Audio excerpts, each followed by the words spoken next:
Hello everyone, कैसे हैं आप लोग? एक बार बता देंगे वॉइस क्लियर आ रही है कि नहीं? Is voice clear? एक बार सब बच्चे बताएंगे वॉइस क्लियर है कि नहीं?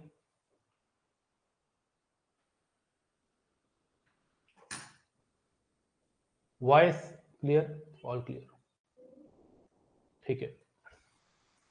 तो आज हम स्टार्ट कर रहे हैं अग्नि बैच का डे 32, जिसके अंदर हम कॉम्बिनेशन चैप्टर स्टार्ट करेंगे। मैंने आपको परमुटेशन कॉम्बिनेशन के अंदर फैक्टोरियल के बारे में ज्ञान दिया था। फैक्टोरियल के अंदर हमने काफी देर बातें करी थी और उसके ऊपर हमने कुछ रिजल्ट भी निकाले थे। एक्सपोनेंट कैसे निकालते हैं, find the number of zeros at the end of any factorial, ये सब चीजें डिस्कस करी थी। वॉइस क्लियर, सब कुछ क्लियर, ऑल क्लियर, ठीक है। तो टॉपिक डालेंगे कॉम्बिनेशन।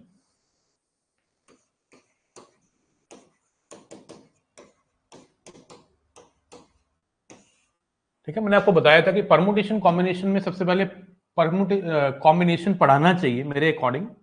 कई लोग पहले परमुटेशन भी पढ़ाते हैं, ठीक है ना। बुक्स में भी पहले परमुटेशन ही पढ़ाया गया एनसीईआरटी के अंदर। पहली एक्सरसाइज जो 7 चैप्टर था, मुझे याद है 7.123 के अंदर हमें परमुटेशन ही पढ़ाया गया। 7.4 के अंदर हमें कॉम्बिनेशन पढ़ाया गया था। मतलब कहने का यह है कि कई जगह पे परमुटेशन पहले पढ़ाया जाता है, लेकिन हर किसी का अपना अपना स्टाइल होता है पढ़ाने का। और मेरा मानना है चीजों को पहले सिलेक्ट किया जाता है, तभी उसको अरेंज किया जाता है। That's why things are selected first, then they are arrange. That's why combination पहले पढ़ाया जाता है। तो कॉम्बिनेशन भी ठीक ठाक लेवल का पढ़ना है आपको, ऐसा नहीं है कि बहुत हल्का पढ़ना है।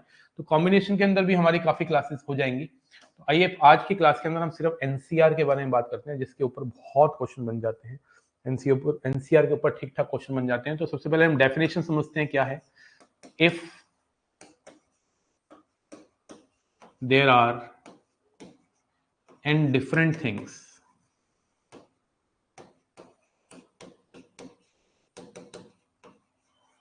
ये डिफरेंट को हाईलाइट करिए। If there are n different things out of which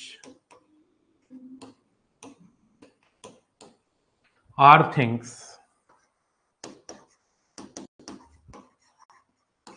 have to be arranged, have to be selected। Arrange बोल दिया गलती से मैंने, सिलेक्टेड।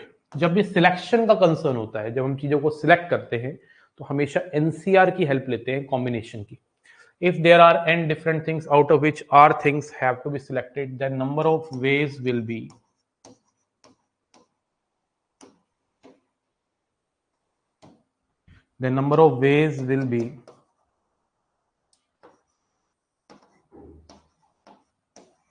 NCR। तो हम क्या करते हैं, एनसीआर के यूज करते हैं। एनसीआर एक ऐसा फॉर्मूला है जो आपको कॉम्बिनेशंस बना के दे देगा, ग्रुप्स बना के दे देगा आर के। एनसीआर, तो एनसीआर का जो फॉर्मूला होता है that is an factorial upon में एन माइनस आर का फैक्टोरियल इंटू आर फैक्टोरियल। इसमें जो आर हैं वो चीजें हैं जो सिलेक्ट की जा रही हैं, और एन जो है वो चीजें जहां से सिलेक्शन हो रही है। तो आप कह सकते हैं कि जो वो आर है वो 0 से n के बीच में लाई करेगा। ऐसा तो होगा नहीं ना, जैसे मान लो मेरे पास 10 चीजें हैं टोटल मिला के डिफरेंट, और मुझे सिलेक्शन करना है उन 10 चीजों में से। तो हो सकता है मैं सिलेक्शन ना करूं, 0 हो सकता है मैं सिलेक्शन 1 करूं, या हो सकता है 2 करूं, या हो सकता है 10 करूं। इसलिए कहते हैं कि जो चीजें आपको सिलेक्ट करनी है वो कभी भी डेसिमल में नहीं हो सकती, वो कभी नेगेटिव नहीं हो सकती, वो 0 से लेके n तक वेरी करेगी। एक बैग में अगर 10 डिफरेंट बॉल्स हैं तो आप उसमें से सिलेक्शन 0 से लेके 10 तक कर सकते हो। ऐसा नहीं हो सकता कि आप -1 बॉल निकाल रहे हो या 2.5 बॉल निकाल रहे हो सकता है आप बॉल ना निकालो, हो सकता है 1 निकालो, हो सकता है 2 निकालो, या 10 की 10 निकालो। This is the formula NCR जो आपको बता देगा। सॉल्व करना मैं सिखा दूंगा अभी कैसे करते हैं। अभी मैंने सिर्फ फॉर्मूला बताया है कि क्या फॉर्मूला होता है एनसीआर का, और इसमें आर की क्या डोमेन है, what is r here, that is very important कि आर क्या चीज है यहाँ पे, है ना। एनसीआर का जो फॉर्मूला है that is an factorial upon में एन माइनस आर का फैक्टोरियल इंटू आर फैक्टोरियल। इस फॉर्मूले के थ्रू आप पता लगा सकते हैं कि कितने आर के कॉम्बिनेशंस बनेंगे। जैसे मान लो मैंने बोला कि मेरे को पास 10 डिफरेंट चीजें, देखो डिफरेंट होना बहुत जरूरी है। अगर कुछ चीजों के अंदर कुछ चीजें अलाइक हैं तो एनसीआर काम नहीं करेगा। एनसीआर को अगर आपको काम करवाना है तो आपको चीजों को डिफरेंट होना जरूरी होगा। तो 10c अगर मान लो मुझे 4 को सॉल्व करना है, अगर मुझे 10c 4 को सॉल्व करना है, ठीक है जी, तो मैं दोबारा बताना चाहता हूं कि एनसीआर का जो फॉर्मूला है वो लगता तभी है जब सारी चीजें डिफरेंट हो। एनसीआर का जो फॉर्मूला है n फैक्टोरियल अपॉन में n माइनस आर फैक्टोरियल, ये लगेगा तभी जब सारी चीजें डिफरेंट हो, अदरवाइज नहीं लगेगा। अब सॉल्व कैसे करते हैं? जैसे मुझे 10c4 को सॉल्व करना है, तो 10c4 को सॉल्व करने का तरीका ये है कि 10 को आप 4 बार डाउन मल्टीप्लाई करिए, 10 इंटू 9 इंटू 8 इंटू 7, और नीचे 4 का फैक्टोरियल लिख दीजिए, दैट इज 24। सॉल्व करेंगे तो आंसर आ जाएगा 210। कुछ कॉम्बिनेशंस, ठीक है ना, बहुत ही इंपॉर्टेंट है। 10c4 की वैल्यू जो है वो कितनी होती है? 210।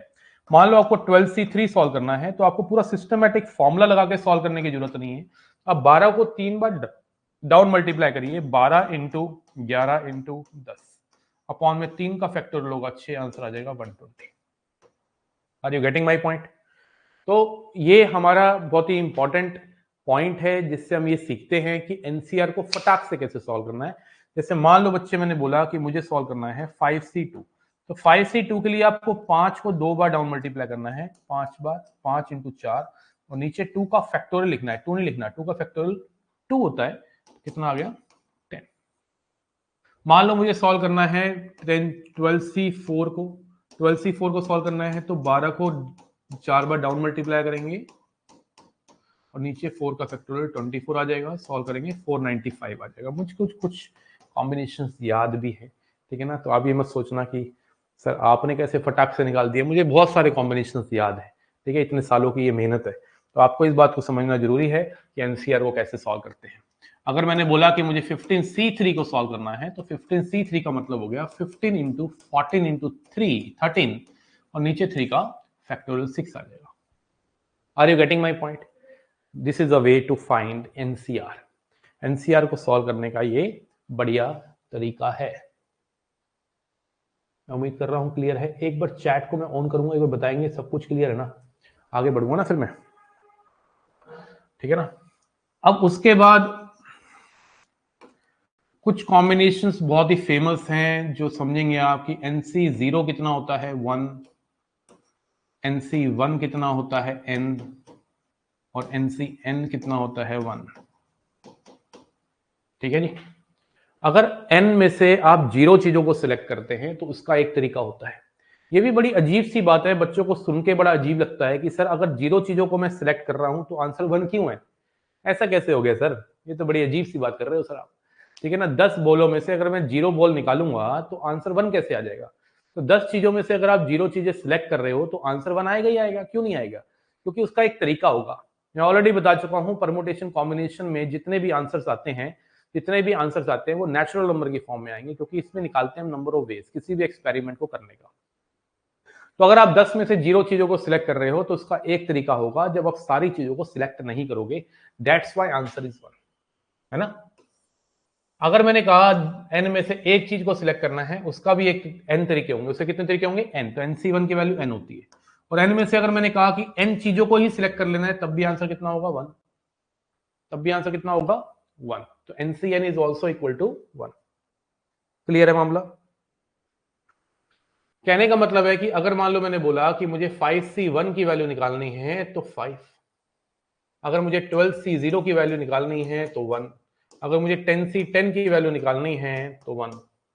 भाई मान लो मेरे पास एक स्टूडेंट है राहुल, मान लेते हैं राहुल एक स्टूडेंट है, और मैंने राहुल को बोला राहुल बेटा सामने ना एक शेल्फ पड़ी है, उसमें ना 7 बुक्स पड़ी हैं, 7 बुक्स में से ना यार एक काम कर राहुल, यार एक बुक उठा ला यार।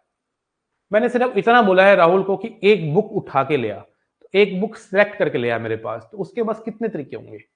7 तरीके होंगे कि नहीं? क्योंकि उसके पास 7 चॉइसेस है, क्योंकि मैंने एक पर्टिकुलर बुक नहीं बोली कि मैथ्स की बुक ही उठा के ला, मैंने बोला 7 में से कोई एक बुक उठा ला। तो राहुल के पास कितने तरीके हुए? एक 7 तरीके होंगे, क्योंकि एक बुक उठाने के लिए बोला है। तो 7C1 इज 7।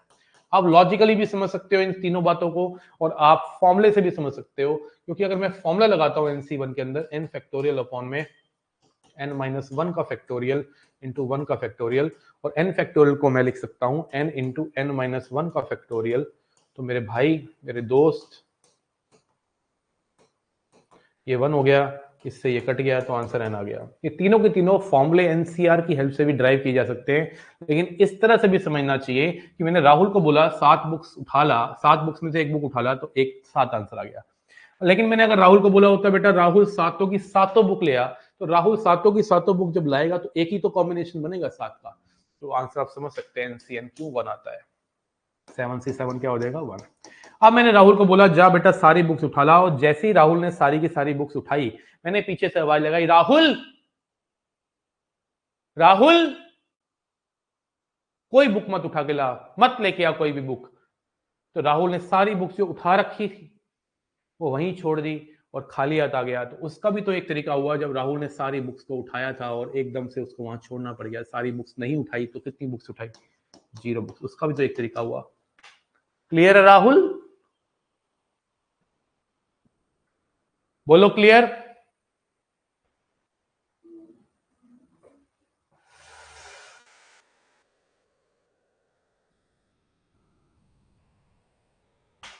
क्लियर है? तो NC01 होता है, NC1 NCN1 होता है।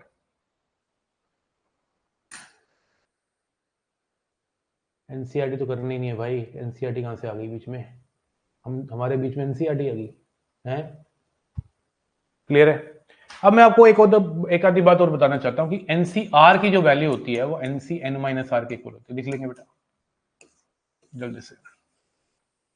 एनसीआर की जो वैल्यू होती है वो NCN - R के इक्वल होती है। जैसे एग्जांपल अगर मैं दूं, मान लो आपको 10C9 की वैल्यू निकालनी है, तो instead of finding 10C9 I would suggest to solve 10C1। हाँ या ना? 10C9 की जगह मेरे दोस्त, मेरे भाई, तू 10C1 सॉल्व कर लेगा तो बात एक ही पड़ेगी। बोलो हाँ या ना? एक ही बात नहीं होगी 10C9 और 10C1। 10 में से 9 गए, 1। आंसर कितना आ गया 10। तो यही बताना चाह रहा है कि n में से तू अगर r को घटाएगा तब भी वही पाएगा जो r से पाएगा। जैसे मान लो मेरे पास 4 लेटर हैं, 5 लेटर हैं, और मैं इसमें से 2 लेटर सिलेक्ट करता हूं। तो अगर मैं 2 लेटर सिलेक्ट करता हूं तो आंसर आएगा 5 इंटू 4 इंटू 5 इंटू 4 अपॉन में 2 का फैक्टोरियल 10। और अगर मैं 5 में से 3 लेटर को सिलेक्ट करता हूं तो आंसर कितना आएगा 5 इंटू 4 इंटू 3/6। तो कितना आएगा 10 आएगा। आएगा कि नहीं आएगा? आएगा कि नहीं आएगा? तो आप देख रहे हो 5C2 और 5C3 एक ही बात है। 5C2 हमें क्या बताता है कि आपने इन 5 लेटरों में से 2 लेटर को सिलेक्ट किया है जिसके 10 तरीके होंगे। कैसे कैसे होंगे? ए के साथ बी ले लो, ए के साथ सी आ सकता है, ए के साथ डी आ सकता है, ए के साथ ई आ सकता है, ठीक है ना। बी के साथ सी आ सकता है, बी के साथ डी आ सकता है, बी के साथ ई आ सकता है, सी के साथ डी, सी के साथ ई, डी के साथ ई, आगे 10 तरीके। ये वही 10 आंसर आ रहा है। 5C2 का मतलब है 5 में से 2 के 10 कॉम्बिनेशन बन रहे हैं, और 5 में से 3 के 10 कॉम्बिनेशन भी 5 में से 3 के 10 के कॉम्बिनेशन भी 10 बनेंगे। A B C, A B D, A B E, A C D, A C E, A D E, A B, A C D, A C E, ठीक है, ए डी ई, ठीक है, okay, B C D, B C E, B D E, B C E, C D E, बने 10 के नहीं 10? तो आप 5 में से 2 के कॉम्बिनेशन बना रहे हो तब भी 10 आंसर आ रहा है। फॉर्मूले से भी समझ सकते हैं, ऐसे भी समझ सकते हैं। 5 में से 3 के कॉम्बिनेशन बना रहे हो तब भी 10 आंसर आ रहा है, ऐसे भी समझ सकते हैं, ऐसे भी समझ सकते हैं। बोलो क्लियर? मान लो मैंने बोला कि मुझे निकालना है 50C48, तो चचा 50C48 की जगह तू अगर 50C2 निकालता है तो तेरा जीवन जल्दी सफल होगा, मतलब तेरी कैलकुलेशन अच्छी होगी। अब तू 50C2 को अगर सॉल्व करता है तो कैसे करेगा? 50 इंटू 49, 2 बार डाउन मल्टीप्लाई किया, नीचे 2 का फैक्टोरियल, यो आ गया 12/25 होता है। कितना होता है? 12/25। बोलो क्लैरिटी आ रही है, फीलिंग आ रही है? मामला ओम प्रकाश, सूर्य प्रकाश, चमन प्रकाश, चला शाबाश, ठीक है। बिल्कुल बेसिक से उठा रहा हूं, कॉम्बिनेशन को खत्म करने का पूरी की पूरी कोशिश रहेगी आज की क्लास के अंदर। मतलब आज के दिन में 3 क्लासेज आपकी मेरे पास, एक 5:30 से 6 बजे के आसपास क्लास है, एक रात को भी क्लास है। मैं आज की डेट में कॉम्बिनेशन की पूरी थ्योरी देना चाहता हूँ विद होमवर्क, ठीक है ना। आज 3 क्लासेस आपकी मेरे साथ है। एक अभी हम पढ़ेंगे एनसीआर को पूरा खोल देंगे, शाम को वर्ड प्रॉब्लम पढ़ेंगे और रात को ज्योमेट्रिकल प्रॉब्लम्स को खत्म कर देंगे, कॉम्बिनेशन की थ्योरी को खत्म कर देंगे। तो सबसे पहले आप मुझे बताओ, यहां तक क्लियर है? क्या क्या सीखे हो अब तक? क्या क्या सीखे हो अब तक? NC01 सीखे हो, NC1 को n सीखे हो, NCN को 1 सीखे हो, और NCR क्या सीखे हो? NCN माइनस आर के इक्वल। अब आपको एक और बात बताना चाहता हूं, ये आप 3 बातें 4 बातें तो सीख गए हो, लेकिन इसी की एक एडवांस फॉर्म है, मतलब इसी को एक समझाने का एक डिफरेंट तरीका है, वो मैं सिखाना चाहता हूं कि अगर NCA NCB के इक्वल है, अगर दो कॉम्बिनेशन इक्वल है, तो मेरे दोस्त या तो ए बी के इक्वल होगा या फिर एन ए प्लस बी के इक्वल होगा। याद रखिए, अगर एनसी ए एनसी बी के इक्वल होता है, दो कॉम्बिनेशन की वैल्यू तभी इक्वल होती है जब या तो ये ए बी के इक्वल हो जाए या फिर एन ए प्लस बी के इक्वल हो जाए।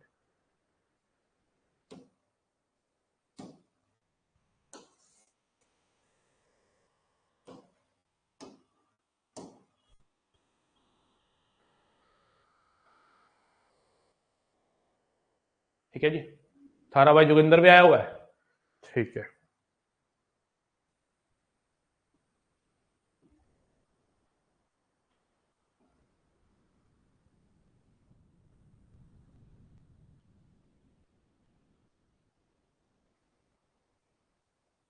सर खूबसूरत लग रहे हो। खूबसूरत तो लड़कियां होती हैं, लड़के तो हैंडसम होते हैं।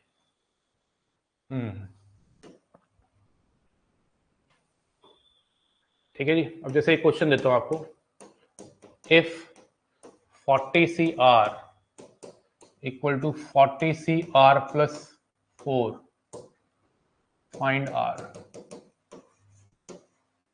तो अब यहाँ पे अगर 40CR को तो 40CR प्लस 4 लिख रहा है, तो यहाँ तो R की वैल्यू R प्लस 4 के इक्वल होगी, जो पॉसिबल नहीं है क्योंकि R से R पतली गली निकल लिया। यहाँ फिर मेरे दोस्त 40 जो होगा वो R प्लस 4 के इक्वल होगा। यहाँ से 36 जो आ गया वो 2R के इक्वल आ गया, और R की वैल्यू आ गई 18। बोलो हाँ या ना, बोलो सारे, बोलो मिलके बोलो। ठीक है जी।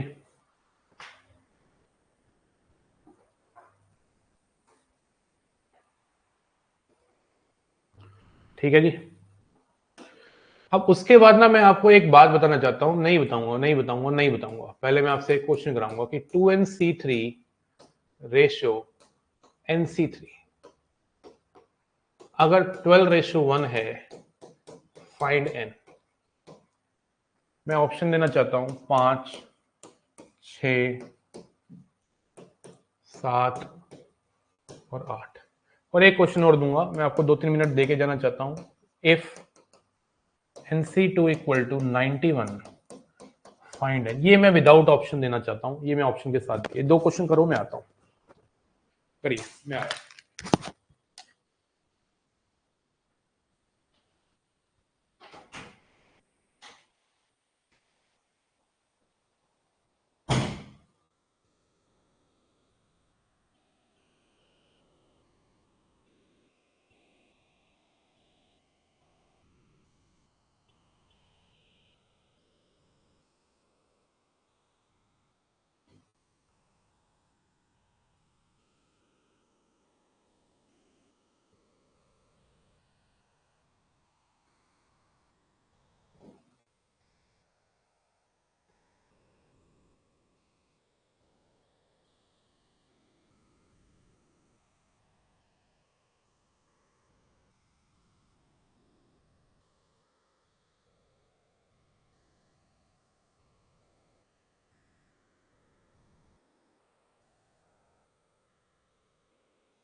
ये 9 फैक्टोरियल नहीं है, 91 है, गलती से 9 फैक्टोरियल लिखा हुआ है। अच्छा, तो इसका आंसर तो तुमने निकाल लिया होगा। ये क्वेश्चन को आप हिट एंड ट्रायल से भी कर सकते हो, हिट एंड ट्रायल से करना चाहते तो बच्चे तुम नॉर्मल तरीके से भी कर सकते हैं। अगर मैं हिट एंड ट्रायल से करता हूं, एन की वैल्यू 5 डालते हैं तो कितना आ जाएगा, 10c3 रेशो 5c3। अब 10c3 होता है 120, 5c3 होता है 10, तो 12 आ गया, बिल्कुल ठीक आ रहा है। हिट एंड ट्रायल कर दिया। अगर आप नॉर्मल तरीके से करना चाहते हो तो 2nc3 का मतलब है कि 3 बार डाउन मल्टीप्लाई और नीचे 3 का फैक्टोरियल 6। nc3 का मतलब है 3 बार डाउन मल्टीप्लाई और 3 फैक्टोरियल का मतलब 6। ये इससे कट गया, ये n से n कट गया और ये बाहर राइट में है 12। अब यहां से अगर आप 2 कॉमन ले लेते हो तो 2 2 हो जाएगा 4 और यहां बच जाएगा n-1 और ये n-1 इस n-1 को काट देगा और नीचे बच जाएगा n-2 इक्वल टू 12। तो ये 4 3 12 हो गया। अब क्रॉस मल्टीप्लाई करेंगे तो 2n-1 इक्वल टू 3n-6 होके n की वैल्यू 5 आ जाएगी। दोनों ही तरीके अच्छे हैं, लेकिन hit and trial is the best way, क्योंकि वहां पे हमें क्या करना है, अपने ऑप्शंस से अगर हमारा काम बन रहा हो तो बनाना है, हमें अपने आप के अपने अंदर नॉलेज तो रखनी है, लेकिन वहां पे हमें गेम खेलनी है जहां से हमारा टाइम बच सके। अब यहाँ पे मुझे लगता है कि सीधा सीधा हिट एंड ट्रायल लगाना चाहिए, 4 ऑप्शन होंगे तो। लेकिन अगर हिट एंड ट्रायल नहीं लगाते हो तो n-1 अपॉन में 2 इक्वल टू 91 आ गया, तो n-1 इक्वल टू 18 आ गया। अब मुझे बताइए किसको करके 18 आएगा, मुझे तो लग रहा है इसका कोई आंसर होगा, ठीक है ना। 13 7 जा 91, 13 14 है, 91 है ना, ये 91 है, 9 थोड़ी ना है, 182, ठीक है ना। तो n की वैल्यू आ जाएगी 14 इंटू 13, 140 और 42, ठीक है, 14 आ गया ना। n की वैल्यू आ गई। मिडल टर्म स्प्लिटिंग करोगे अगर क्वाड्रेटिक से तो 14 और -13 आ जाएगी, तो 14 ही लेंगे और हिट एंड ट्रायल लगा लेंगे, तब भी आपको ज्यादा रहेगा। 4 ऑप्शन होंगे ना आपके पास, यानी 12 कहां से आ जाएगा यार, 12 थोड़ी ना आ रहा है ना, 12 नहीं आ रहा, 13 7 जा 91 होता है, तो n की वैल्यू 14 आ रही है यार हर्षित, 12 कहां आ रही है यार। वो गलती से यार मैं फैक्टोरियल लगा के चला गया, n की वैल्यू 14 आ रही है। हिट एंड ट्रायल लगाओ, आंसर पाओ, और पूरा का पूरा। अगर हिट एंड ट्रायल करते तो मुझे ऑप्शन देना चाहिए थे, लेकिन मैं ये कह रहा हूं कि अगर आप हिट एंड ट्रायल नहीं लगाते हो तो मिडल टर्म स्प्लिटिंग हो जाएगी मेरे बच्चे, कोई बहुत बड़ी चीज नहीं है ये तुम सोच रहे हो। n की वैल्यू 14 और -13 आ गई मिडल टर्म स्प्लिटिंग करके, ठीक है भाई। तो 14 लेना, क्योंकि n कभी नेगेटिव तो हो नहीं सकता। क्लियरिटी आ रही है, फीलिंग आ रही है। तो ये एनसीआर की बेसिक थ्योरी करा रहा हूं मैं आज की क्लास में। तो देखो एनसीआर के अंदर ना एक बड़ी खूबसूरत बात छिपी है कि कभी कभी क्या होते हैं, दो कॉम्बिनेशंस इस प्रकार के होते हैं, इस प्रकार के, डिवीजन और समेशन दो में होती है ना। तो यहां पे डिवीजन की बात कर रहा हूं कि दो कॉम्बिनेशन इस प्रकार के हैं कि ऊपर वाला कॉम्बिनेशन का एन और नीचे वाले कॉम्बिनेशन का एन सेम हो, पहली बात तो, और इन दोनों में एक का गैप हो, r+1 और r।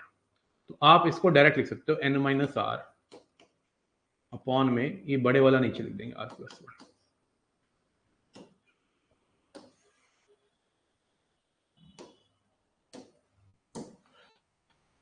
इसको ध्यान से समझना है, this is one of the important concept. जैसे मान लो मैंने लिखा 20c7 अपॉन में 20c6 को मुझे सॉल्व करना है, तो मैं पूरा अलग अलग सॉल्व करके टाइम वेस्ट नहीं करने वाला भाई, मैं इसको फॉलो कर रहा हूं। ध्यान से देख, NCR+1 अपॉन में NCR को, ये सेम ही तो है, NN सेम है, और नीचे जो है नंबर 6 और ऊपर 7 है, एक का डिफरेंस है, तो सीधा 20 - 6 और इस 4 7 को नीचे लिख दो, 2 आ गया। अब जैसे मान लो मैंने बोला 15c5 अपॉन में 15c4। अब इसकी कैलकुलेशन कितनी सिंपल हो सकती है अगर तू सोचे, इस रिजल्ट को अगर तूने याद रखा हुआ है तो 15 - 4 11/5, 11/5 आ गया। मान ले मैंने बोला NCR अपॉन में NCR-1, इसकी वैल्यू क्या होगी। तो सोचने वाली बात है मेरे बच्चे, ये इसको फॉलो कर रहा है कि नहीं कर रहा, बिल्कुल कर रहा है। ये मत सोचिए एग्जैक्टली सेम छपा हुआ मिलेगा, तुझे इस बात को समझना है कि इन दोनों नंबरों में एक का गैप होना चाहिए और ये एक छोटा होना चाहिए। हाँ जी, एक का गैप है और ये नीचे वाला छोटा है, तो n माइनस दिस कर दो, n minus r minus one हो गया, n minus r plus one, और इसको एज इट ए नीचे छाप दो। बोलो हाँ या ना, सारे बोलो, मिलके बोलो, क्लैरिटी आ रही है कि नहीं आ रही है ना? अगर क्लियरिटी आ रही है तो मैं सामने आपको एक क्वेश्चन कराना चाहता हूं, मैं आपको एक क्वेश्चन कराना चाहता हूं।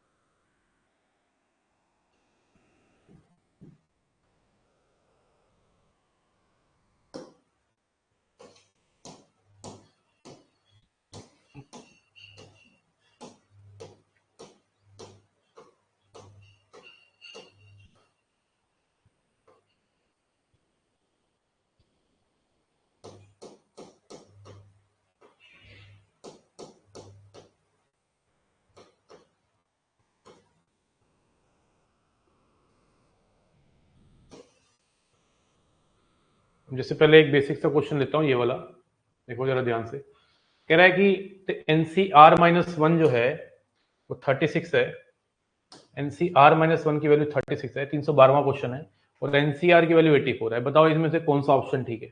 पहला तो एक बेसिक क्वेश्चन ये रहा, 312वां नंबर। एनसीआर माइनस वन 36 है और एनसीआर जो है 84 है, और आपको कह रहा है कि बताओ कि कौन सा ऑप्शन सही है। तो ये एनसीआर और एनसीआर माइनस वन, इन दोनों का रेशियो अगर मैं देखूं कितना हो जाएगा, 84 अपॉन में 36, 12 सत्ते 84, 12 तिया 36, 12 सत्ते 84, 12 तिया 36, तो ये कितना हो गया?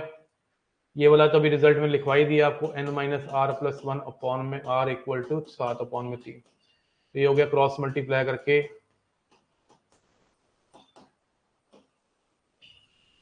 3n minus 10r plus 3 equal to 0, 3n minus 10r plus 3 equal to 0, D option चमक गया। बोलो क्लियर कि नहीं, है ना? रेशियो की हेल्प से हमने उसके रिजल्ट को क्रिएट किया।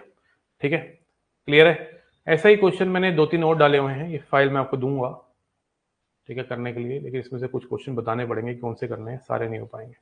अब जैसे ये क्वेश्चन देखिए, अब ये क्वेश्चन बड़े प्यारे क्वेश्चन है।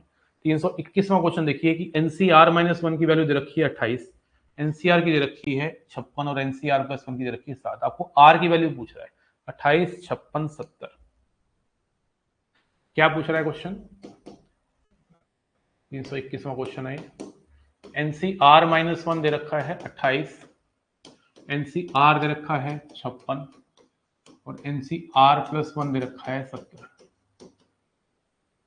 क्यों? 28, 56, 70 ही है ना, 28, 56, 70, और आपसे आर की वैल्यू पूछ रहा है। किसकी वैल्यू पूछ रहा है? आर की। तो ऐसे क्वेश्चनों में ज्यादा दिमाग नहीं लगाना, ये 3 कॉम्बिनेशन दे रखे हैं आपको कॉन्जिक्यूटिवली नंबर्स को देखते हुए। तो आप क्या करो, पहले एनसीआर को डिवाइड कर दो एनसीआर माइनस वन से, तो 56 जब 28 से डिवाइड होगा तो 2 आ जाएगा, and it will become n minus r plus one upon में r इक्वल टू 2। तो n minus 3r plus one equal to 0, ये एक इक्वेशन बन गई। दूसरा काम आपको क्या करना है, एनसीआर प्लस वन से को आप एनसीआर से डिवाइड करेंगे। ये 70 अपॉन में 56 हो गया, 14 पंजे 70 होता है और 14 चौके 56 होता है। तो this will become n minus r upon में r plus one equal to 5/4। तो ये हो गया 4n minus 9r plus minus one equal to minus 5 equal to 4n minus 9r minus 5 equal to 0। अब मैं क्या करूंगा, इन दोनों इक्वेशन को सॉल्व करने वाला हूं। एक इक्वेशन मेरे पास ये आ गई, इक्वेशन नंबर 1, एक मेरे पास इक्वेशन नंबर ये आ गई। अब मुझको निकालना है r, तो मैं n को गायब करने का प्रयास करता हूं। मैं इसको 4 से मल्टीप्लाई कर रहा हूं, 4n minus 12r plus 4 equal to 0, और इसमें से मैं इसको घटा दूंगा। जब मैं इसमें से इसको घटाऊंगा तो यहां से 4n से 4n कट जाएगा और ये बन जाएगा माइनस 3r, और ये 4 माइनस माइनस 5 हो जाएगा प्लस 9 इक्वल टू 0। तो यहां से r की वैल्यू मेरे चच्चा आ जाएगी 3। ठोको लाई किसी बात में। तो ये जो रिजल्ट लिखवा दिया ना मैंने, एनसीआर प्लस वन अपॉन में एनसीआर, ये काम का रिजल्ट है। इससे काफी चीजें क्लियर हो रही होंगी आपको। n माइनस आर अपॉन में एन आर प्लस वन वाला जो रिजल्ट है, इससे कैलकुलेशन ईजी हो जाती है मेरे बच्चों। बोलो क्लियर है मामला? एकदम क्रिस्टल क्लियर है? जुबा केसरी?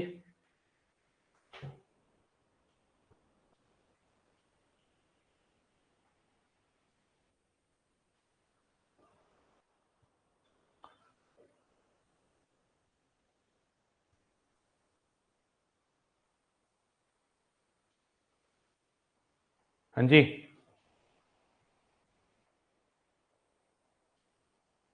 ठीक है ना? समझ पा रहे हो बातों को कि नहीं? फीलिंग को समझ पा रहे हो कि नहीं?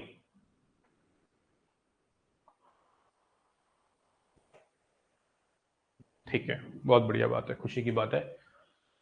तो अगर ऐसी बातें हैं, अगर ऐसी बातें तुम्हें समझ आ रही हैं, तो और एक ऐसी बात सी है कोई जो तुम्हें इससे करवाना चाहता हूं। एक ऐसी कोई बात सी है, ये बात है 298, ये बात, इसको करके दिखाओ। अब आप सोच रहे होगे सर ये किस प्रकार के क्वेश्चन आप देते रहते हो, यहाँ पे तो एन नहीं लिखा हुआ। तो भाई बाय डिफॉल्ट देखा करो एंड में कितना एन है नीचे, एंड में कितना नीचे एन, तो इसका मतलब ये एन ही होगा बाय डिफॉल्ट, इसमें लिखने की जरूरत नहीं होती। कई बार आपको कॉम्बिनेशन के क्वेश्चन में लिखने की जरूरत नहीं पड़ेगी, ये एन बाय डिफॉल्ट समझना है। अगर ये 10 तक जा रहा होता है नीचे तो 10 होता है ना? तो ये एक तरह से NC1 अपॉन में NC0 लिखा है, ये 2 इंटू NC2 अपॉन में NC1 लिखा है, और ये 2n इंटू NCn अपॉन में NCn माइनस 1 लिखा है।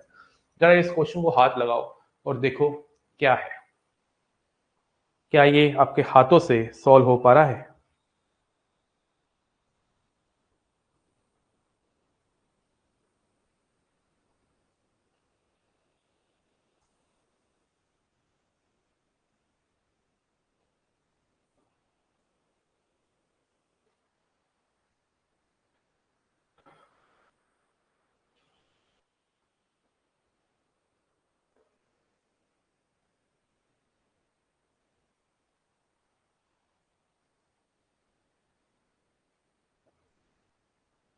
n प्लस 1/2, एक बच्चा कह रहा है मैं क्वेश्चन को दोबारा मैं लिखना चाहता हूं आप लोगों के लिए, कि आपको क्लैरिटी देना चाहता हूं।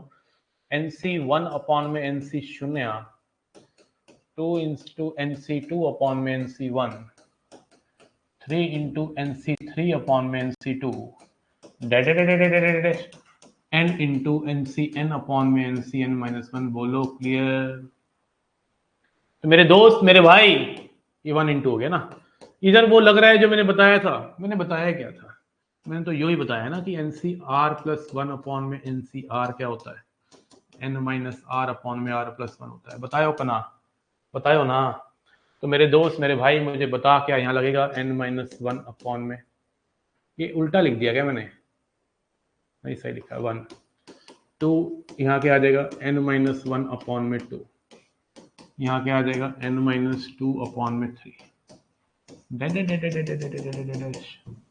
ये हो जाएगा n minus n plus 1 upon में। तो ये कितना बन गया?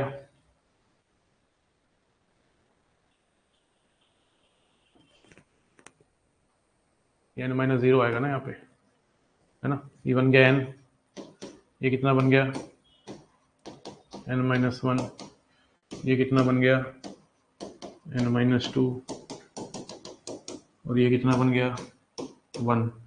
तो देखा जाए तो 1 से लेके n तक के नेचुरल नंबर है, बस वो बात है कि एक पहले बाद में लिखा है, फिर इससे पहले 2 होगा। मतलब कह सकते हो 1 से लेके n नेचुरल नंबर्स को उल्टा लिखा हुआ है, सीरीज को एंड से शुरुआत पे लेके गए हैं। है तो वही ना, a प्लस बी लिखो या b प्लस ए लिखो, a प्लस बी लिखो या b प्लस ए, एक ही बात है। तो इसका फॉर्मूला होता है n नेचुरल नंबर के सम का n प्लस 1/2। बोलो हाँ या ना? क्या तुम्हें ये आता है कि n नेचुरल नंबर के सम का फॉर्मूला n प्लस 1/2 होता है? क्लैरिटी आ रही है, फीलिंग आ रही है? मामला ओम प्रकाश है, सूर्य प्रकाश है, चमन प्रकाश है, जल्दी बताएंगे हाँ जी, हाँ या ना? पूछता है भारत, पूछता है मैथ्स इन्फिनिटी, जल्दी बताएंगे।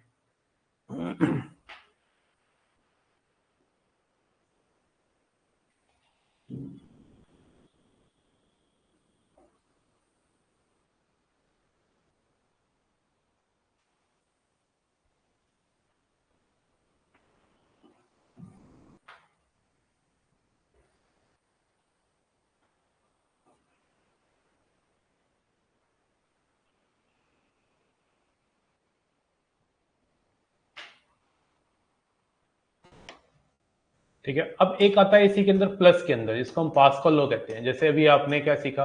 आपने सीखा डिवीजन के अंदर इसी तरह से दो कॉम्बिनेशन अगर इस प्रकार के हैं एनसीआर और एनसीआर प्लस वन, बिल्कुल सेम अभी जो सिखाया मैंने, लेकिन ये ऊपर था, ये नीचे था, इस बार ये दोनों प्लस में है। तो इसके रिजल्ट को भी आप सॉल्व करके इजीली लिख सकते हैं। एक ही कॉम्बिनेशन में आपको अलग अलग दोनों को सॉल्व करने की जरूरत नहीं है। इसमें क्या करते हैं, इसमें ना एन के अंदर एक ऐड हो जाता है एन प्लस वन, और इन दोनों में से जो बड़ा नंबर होता है उसको यहाँ लिख दिया जाता है। ठीक है,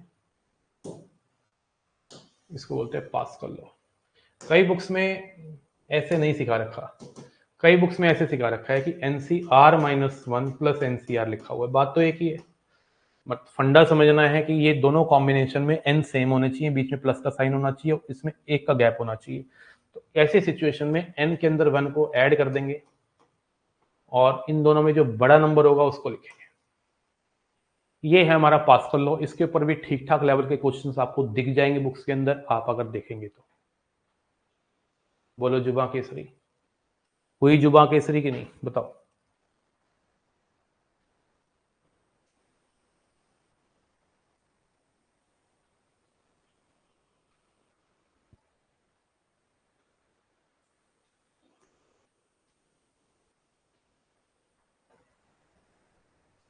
जैसे एग्जाम्पल से मैं तुम लोगों को तुम्हारी जुबान को और केसरी करना चाहता हूँ। 11C5 प्लस 11C6 वो अगर मैं देखूं तो इसमें पास्कल लॉ कह रहा है कि हाँ ये है केसरी।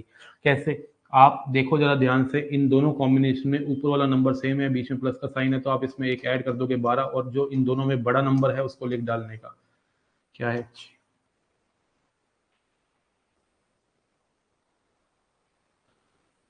ठीक है जी। तो मैं अगर बात करना चाहूँ आपसे 20C7 और 20C8 की, तो मेरे दोस्त, मेरे भैया, तो इसके अंदर पास्कल लॉ लगा सकता है, क्योंकि इन दोनों में ऊपर वाला नंबर सेम है, बीच में प्लस है, तो ये हो गए केसरी। कितना, 21 हो गया, और 7 और 8 में कौन बड़ा है, ये हो गया 8। ठोको लाइक, दबा के ठोको।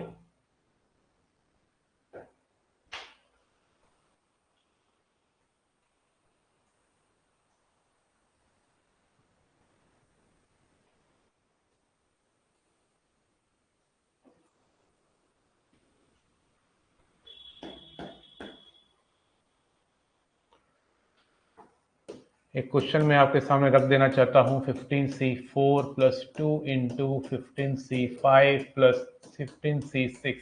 मैं इसका आंसर तुमसे पूछना चाहता हूँ कि क्या आएगा, 17C5 आएगा या 18C6 आएगा या 17C6 आएगा, या मुझे नहीं आता, नन ऑफ दीज आएगा।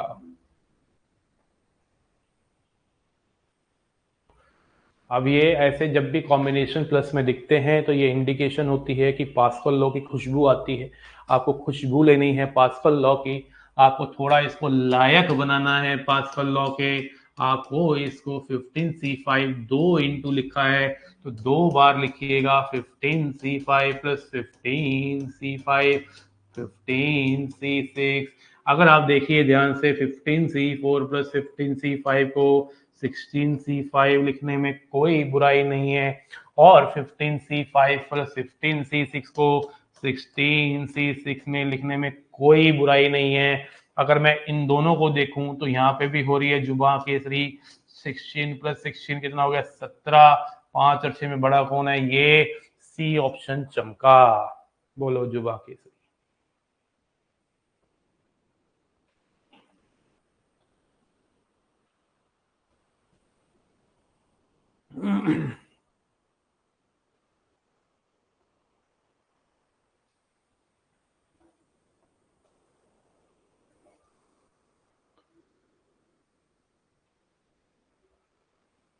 क्लैरिटी आ रही है, फीलिंग आ रही है, मामला ओम प्रकाश? हो जाए, एक बना दूं छोटा छोटा, बना दूं।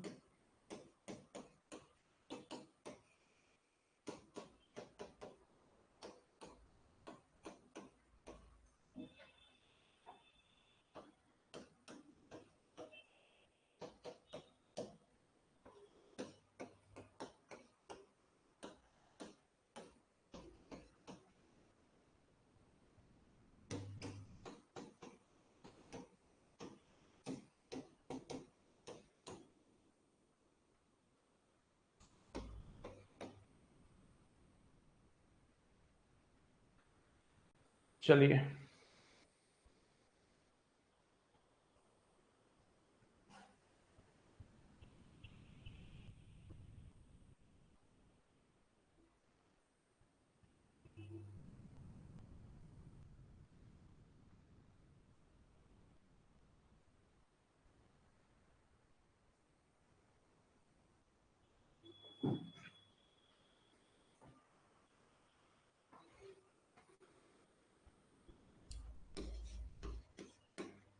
तो यहाँ पे 47C4 को तो 47C4 ही लिखा रहने दीजिए। यहाँ पे के की वैल्यू 0 से 5 तक जा रही है, इसका मतलब इसमें 6 टर्म छुपी हैं, क्योंकि 0 से लेके 5 तक नंबर जो होते हैं वो 6 होते हैं। पहले K0 डलेगा तो 52C3, फिर K1 डलेगा, 50C3, फिर 2 डलेगा, 49C3, फिर 48C3, 52 51 होगा ना ये, 51C3, 50C3, 49C3, 48C3, 47C3। ठीक है जी। अब यहाँ पे 47C4 और 47C3 जो है इनको ऐड करके पास्कल लॉ जैसी फीलिंग आ रही है, तो 47C3 प्लस 47C4 बन जाएगा मिलके कितना, 48C4। और ये सारी की सारी टर्म को ऐसे ही लिखे रहने देना, कोई बुराई वाली नहीं है बात। पहली और लास्ट को मिला के ऐसे कर दिया, अब ये इसके साथ मर्ज होगा और बन जाएगा 49C4। फिर ये दोनों आपस में मर्ज होंगे, फिर बन जाएंगे 50C4। फिर ये दोनों आपस में मर्ज होंगे, बनेंगे 51C4। फिर ये दोनों आपस में मर्ज होंगे तो बनेंगे 52C4। लास्ट में दो रह जाएंगे, 53C4। ये आंसर आया, डी चमका। बोलो जुबा केसरी।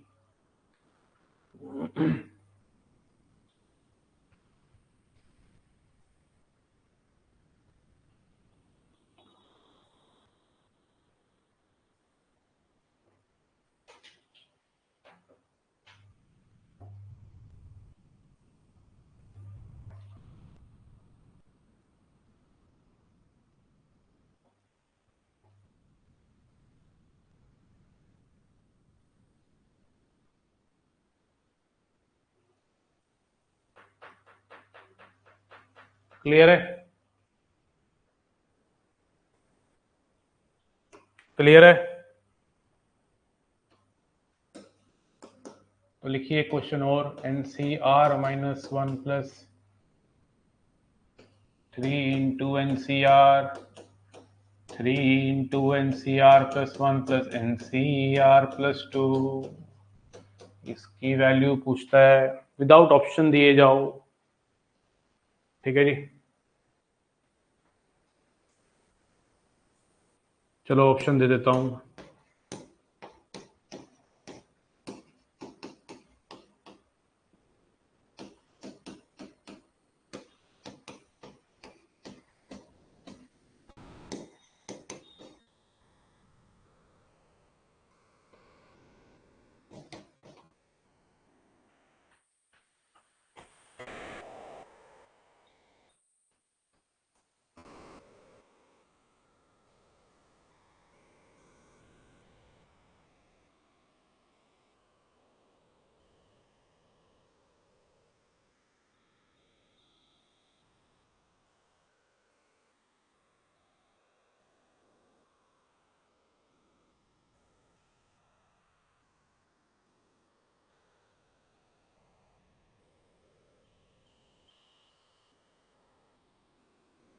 अब आप सोच रहे होगे 3 का क्या पंगा डाल दिया सर ने। तो कोई बात नहीं, फिर से हम इसको बिखेरेंगे। इधर से 3 में से 2 बाहर निकाल दो, एक दे दो NCR इसको, और 2 पड़े रहने दो। इसी तरह से यहां से भी 2 पड़े रहने दो, और एक NCR प्लस 1 निकाल के चचा इसको दे दो, राइट वाले को। इसमें लगा दो पास्कल लो, ये बन गया N+1CR। इन दोनों में से ले लो 2 कॉमन और लगा दो। चलो जो 2 कॉमन लेके बच गया पहले मैं लिख देता हूं। और मेरे भैया इन दोनों में पास्कल लगाओगे तो क्या पाओगे, N+1CR प्लस 2। N+1CR हो गया 2 इंटू इन दोनों में पास्कल लगेगा तो कितना आएगा n+1 CR+1। हाँ जी, क्लियर है। अब यहाँ पे जो ट्वाइस है इसको फिर से इसके साथ गेम खेलेंगे। n+1 CR, ये 2 बार लिखा है तो n+1 CR+1, n+1 CR+1, n+1 CR+1। तो ये 2 बार लिखा है, इसको मतलब ऐसे छान के लिख दिया तो ये हो गया n+2 CR+1, ये हो गया n+2 CR+2। अब इसमें से फिर से हम गेम खेलेंगे, ठीक है जी। ये 3 है सारे ना, 3 आ रहे हैं।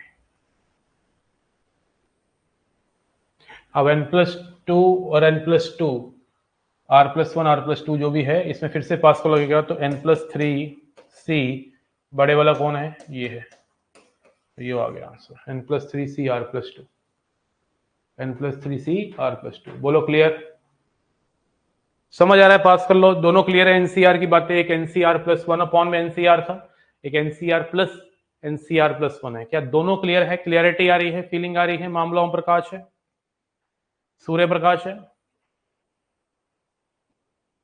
अब दोनों से मिलता जुलता क्वेश्चन मैं बनाना चाहता हूं आपसे, दोनों को कंबाइन करके एक क्वेश्चन तुम्हारे लिए क्रिएट करना चाहता हूं। क्या आप तैयार हैं? क्या आप तैयार हैं?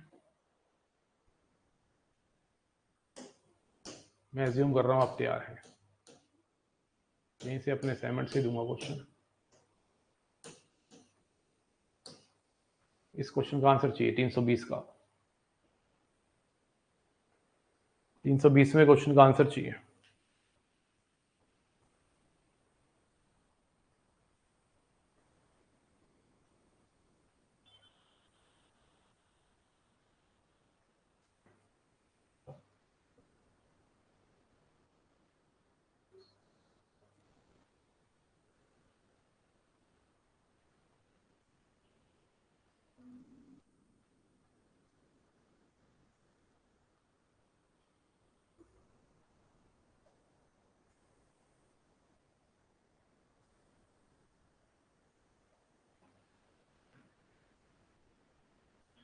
यहाँ पे अगर देखा जाए तो NC3 प्लस NC4 में क्या लग रहा है, पास्कल। n+1 C4 हो जाएगा। और अगर मैं इस n+1 C3 को नीचे ले आऊँ, नीचे ला सकते हैं, इनइक्वालिटी में क्रॉस मल्टीप्लिकेशन हो सकती है अगर कोई चीज़ कंप्लीटली पॉजिटिव हो, और कॉम्बिनेशन की वैल्यू तो पॉजिटिव ही आती है, इसको नीचे गिरने में कोई बुराई नहीं है। तो जैसे ही मैं इसको नीचे गिरता हूँ तो it will become n+1 C4 upon में n+1 C3। अब ये वो वाला फॉर्मूला लग गया NCR+1 अपॉन में NCR वाला, जो मैंने अभी जस्ट पास्कल लॉ से पहले बताया है, n-R अपॉन में R+1। ध्यान से देखिए, तो ये हो जाएगा n+1 - 3 n-2 अपॉन में 4। तो यहाँ से n-2 की वैल्यू आ गई ग्रेटर देन 4, n आ गया ग्रेटर देन 6। इसका आंसर आ गया n की वैल्यू 6 से बड़ी। अगर लीस्ट पॉजिटिव नंबर मांगता है n की तो 7 आती वैल्यू, लेकिन उसने इनइक्वालिटी में ही छोड़ दिया आंसर, n की वैल्यू 6 से बड़ी आ गई। ठोको लाइक। बोलो क्लैरिटी आ रही है, फीलिंग आ रही है? मामला ओम प्रकाश है। बोलो जुबा केसरी। हाँ जी, समझ आया पास्कल लॉ क्या है? NCR+1 अपॉन में NCR, n-R अपॉन में R+1 होता है। क्लियरिटी आ रही है? मामला डन है? बढ़ जाए आगे, हो जाए एक और? नहीं। अभी मैं आपको एक बात लिखवाना चाहता हूं, बहुत ही खूबसूरत बात है, कि अगर कभी 3 कॉम्बिनेशन ऐसे हैं कुछ बढ़ते हुए क्रम में, R-1 R+1, ऊपर वाले n तीनों सेम होने चाहिए, और ये एपी में है, ये क्वेश्चन पूछ चुका है एनडीए में, देन एक रिजल्ट है जो बहुत काम आ सकता है, तुम्हारे कैलकुलेशन को इजी कर सकता है। n-2r का whole square equal to n+2, n-2r का whole square equal to n+2। अगर ऐसे 3 कॉम्बिनेशन जो हैं आपके एपी में हैं, तो मेरे बच्चे तू कह सकता है कि n-2r का whole square equal to n+2 होता है। इस बात से कुछ क्वेश्चन अगर बनते हैं तो मैं आपको बनाना चाहता हूं, जैसे एनडी में आया वो क्वेश्चन है, दिखाना चाहता हूं कि NC4, NC5 और NC6 are in AP, find n, A option, B option, C option, D option. Only 7 and 14, only 14, 8 and 7। तो इस क्वेश्चन में अगर बच्चे एबीसी एपी में हैं, करने बैठ गए प्रॉपर तरीके से, तो कितना समय लग सकता है आप सोच भी नहीं सकते। आपने पढ़ा होगा बचपन में कि एबीसी अगर एपी में है तो टू बी जो होता है वो ए प्लस सी के इक्वल होता है। इस बात को जानते हैं कि नहीं मानते? अगर आपके सामने 3 नंबर एपी में है तो अगर आप इस सिस्टम से करोगे तो बहुत समय खराब हो सकता है। लेकिन अगर आपने ये पता है आपको कि ये 3 कॉम्बिनेशन मतलब बढ़ते हुए क्रम में नीचे वाले नंबर, तो एपी में है तो आप इस रिजल्ट का यूज कर सकते हैं n-2r का whole square equal to n+2 का, और आंसर फटाक से निकाल सकते हैं। यहाँ पे हमारा जो r का काम कर रहा है वो कर रहा है 5, n-2 इंटू 5 का whole square equal to n+2। तो यहाँ आ गया n-10 का whole square equal to n+2। तो यहाँ पे अगर इसको आप सॉल्व करते हैं तो n की 2 वैल्यूज आएंगी, या हिट एंड ट्रायल भी लगा सकते हैं। 7 डाल के देखिए बराबर आ रहा है, और 14 डाल के देखिए बराबर आ रहा है। तो n की वैल्यू 7 आ गई और एक n की वैल्यू आ गई 14। अब हिट एंड ट्रायल भी लगा सकते थे, या फिर ओपन कर सकते थे, मिडिल टर्म स्प्लिट करते तब भी 7 और 14 आ जाता। n² माइनस 21 n प्लस 98 इसकी क्वाड्रेटिक इक्वेशन बनती, सॉल्व करके 2 आंसर प्राप्त हो जाते हैं। तो ये जो मैंने अभी आपको बात बता दी है, दैट इज व्हाट सिर्फ एनसीआर के बारे में मैंने आज खेला है आपसे, आपके जज्बातों से नहीं, ठीक है ना, आपके साथ मिलके आपको पढ़ाया है, ठीक है ना। एनसी 6 होगा, 4 5 6 ही है वो, ठीक है ना। क्वेश्चन बेशक जितना मर्जी करा तो हमारा आंसर हमेशा सेम आता है, सही आता है। ये मैंने गलती से यार NC 7 लिख दिया था, ये NC 4 NC 5 NC 6, तो R-1 R है ना। तो ये हमारे पास आंसर की प्राप्ति हो चुकी है ना। तो मैं उम्मीद कर रहा हूं कि आपको एनसीआर की डेफिनेशन बेस्ड बातें सारी क्लियर हैं।